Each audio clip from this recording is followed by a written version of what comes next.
What happens more often than not is that there is this piece of equipment in general, boilers, compressed air, and refrigeration that sits somewhere in the back of the production system. All eyes are on the production process, and the moment that a hiccup happens, this is the only time that eyes start looking at the utility systems, and that can happen 3 5 months within the year. The moment that it's already too late, deviations and energy consumption occurred all this time, money out the window. And using this data, we are able to derive key insights both in the terms by using statistical tools and models, where we are doing regression analysis for our customers and trying to predict the energy consumption of machineries based on ambient conditions, production data, and various other sources.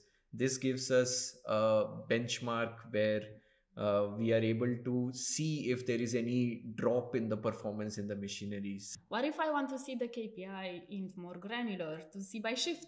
Yes. Yeah. Or by hour? If I change my SKU, how is that impacting my KPI? Yeah. Is that increasing, decreasing? Do I need to create a different target?